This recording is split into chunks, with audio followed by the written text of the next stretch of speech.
Phone tapping గుట్టు ప్రభాకర్ రావుకి ఎరుక. ఆయన శాసిస్తే పాటించమన్న నిందితులు.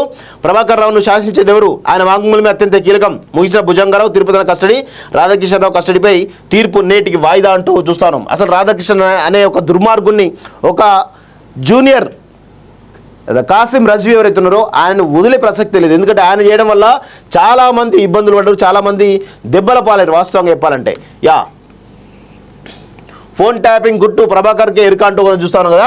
ఎస్ఐబి కేంద్రంగా సాగిన ఫోన్ ట్యాపింగ్ వ్యవహారంలో ఇంటెలిజెన్స్ మాజీ చీఫ్ ప్రభాకర్ రావు వాంగ్మూలమే కీలకంగా మారనుంది. ఇప్పటి వరకు అరెస్ట్ అయిన టాస్క్ ఫోర్స్ మాజీ డీజీపీ రాధాకిషన్ రావు, మాజీ అదనపు ఎస్పీ భుజంగరావు, తిరుపతన్న, మాజీ డీఎస్పీ ప్రణీత్రావు ఇచ్చిన వాంగ్మూలాల్లో ప్రభాకర్ రావు చెప్పినట్లే చేశామని పేర్కొన్నారే తప్ప బీఆర్ఎస్ హయాంలో ఫలానా నాయకుడు ప్రధాన సూత్రధారి అనే విషయాన్ని ఇతిమిద్దంగా కూడా చెప్పలేదని తెలుస్తోంది. దీంతో ఈ వ్యవహారం వెనుక ఉన్న అసలు సూత్రధారి ఎవరో తెలియాలంటే ప్రభాకర్ రావు అరెస్ట్ అవడమో లొంగిపోవడమో అత్యంత కీలకమని స్పష్టమవుతుంది. భుజంగరావు తిరుపతన్నను కస్టడీలోకి తీసుకున్న పంజాగుట్ట పోలీసులు జరిపిన విచారణలోనూ ఎస్ఐబి కేంద్రంగా సాగిన ఆపరేషన్స్ గురించి మాత్రమే చెప్పారని తెలుస్తుంది. ప్రణీత్రావు కూడా కస్టడీలో ఉన్నప్పుడు ప్రభాకర్ రావు చెప్పింది చేశామే తప్ప ఏమీ తెలియదని వివరించినట్లు సమాచారం. ఈ నేపథ్యంలో ఫోన్ ట్యాపింగ్ కు ఆదేశాలు ఇచ్చిన గత ప్రభుత్వం పెద్ద ఎవరు అనేది ప్రభాకర్ రావు మాత్రమే చెప్పగలరని దర్యాప్తు అధికారులు భావిస్తున్నారు. ఇక టాస్క్ ఫోర్స్ మాజీ డీజీపీ రాధాకిషన్ రావు అరెస్ట్ సందర్భంగా జరిపిన ప్రాథమిక విచారణలో బెదిరింపులు, నగదు తరలింపు అనే కొత్త కోణాలు వెలుగులోకి వచ్చాయి. అయితే ఆయనను కస్టడీలోకి తీసుకుని విచారించిన ట్యాపింగ్ వెనుక ఉన్నదెవరనేది తెలిసే అవకాశాలున్నట్లు దర్యాప్తు అధికారులు అంచనా వేస్తున్నారు. కాగా భుజంగరావు తిరుపతన్న పోలీస్ కస్టడీ మంగళవారం సాయంత్రంతో ముగిసింది. దీంతో వారిని చెంచల్ కూడా జైలుకు రిమాండ్ చేశారు. ఈ నెల 6 వరకు వీరిద్దరు రిమాండ్ కొనసాగుంది. రాధాకిషన్ రావు కస్టడీ పిటిషన్పై నాంపల్లి కోర్టు బుధవారం తీర్పును వాయిదా వేసినట్టు తెలుస్తోంది. అయితే మీకు ఇంకొక విషయం చెప్పాలి మిత్రులారా, ఇక్కడ రాష్ట్ర ప్రభుత్వం గోనె సందీప్ రావును ఎందుకు వదిలేస్తున్నది?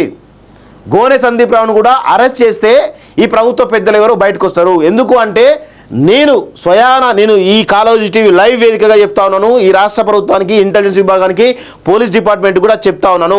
గోనె సందీప్ రావు అనేటువంటి ఎవరైతే వీళ్ళ బంధువు ఎవరు ఉన్నారో ఆయన కూడా కన్ఫర్డ్ ఐపీఎస్ ఆఫీసర్, అర్హత లేకుండా ఆయన కన్ఫర్డ్ ఐపీఎస్ రావడం జరిగింది. సో ఆయనకు కూడా ఈ సంతోష్ రావు బంధువు అవుతాడు. వాస్తవంగా ఈ సంతోష్ రావు కానీ, కవిత కానీ, కేటీఆర్ కానీ వీళ్ళ ఆదేశాలతోటి ఎస్ఓటి వింగ్లో చాలా పెద్ద పెద్ద ఆపరేషన్ చేశారు వీళ్ళంతా కూడా.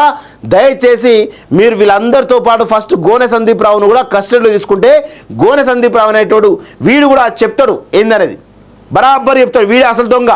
గోనె సందీప్ రావు అనేటోడు అసలు దొంగ, వీడు ప్రభాకర్ రావు ఇద్దరు పెద్ద దొంగలు. వీళ్ళిద్దరిని కూడా దొరకబడితే ఖచ్చితంగా కేసీఆర్, కేటీఆర్, సంతోష్ రావు, హరీష్ రావు, కవితారావు వీళ్ళందరూ కూడా బుక్ అయ్యేటువంటి అవకాశం ఉంది. అసలు దొంగలు పక్కన పెట్టి వీడు యుఎస్లో ఎక్కడ ఉన్నట్టున్నాడు వీడు, వాని కోసం గాలిస్తారు. ఇక్కడ ఉన్నట్టు అసలు దొంగ ఉన్నాడు అది గోనె సందీప్ రావు. మరి వాడిని ఎందుకు విచారిస్తలేరు? వాడిని విచారించాలి కదా. వాడు మంచి దర్జాగా ఇదే ఐపీఎస్ పొజిషన్లో ఈరోజు రైల్వేలో లూప్ లైన్లో ఉన్నాడు. మరి ఎందుకు విచారిస్తలేరు? ఈ రాష్ట్ర ప్రభుత్వానికి చిత్తశుద్ధి ఉందా అని అడుగుతా ఉన్నాను. రేవంత్ రెడ్డికి చిత్తశుద్ధి ఉందా అని అడుగుతా ఉన్నాను. హోమ్ డిపార్ట్మెంట్కి చిత్తశుద్ధి ఉందా అని అడుగుతా ఉన్నాను. నేను బరాబర్ అడుగుతాం. ఎందుకంటే అసలు దొంగలు పక్కన పెట్టి మీరు ఇంకొక పక్కదారి పట్టించే ప్రయత్నం జరుగుతున్నట్టు మాకు అనుమానం ఉంది. అందుకే గోనె సందీప్ రావు లాంటి వాడిని అరెస్ట్ చేసి విచారణ చేస్తే అసలు దొంగలు బయటపడతారు. ఎందుకంటే ప్రభాకర్ రావు ఇప్పట్లో వచ్చేటట్టు లేడు వాడు.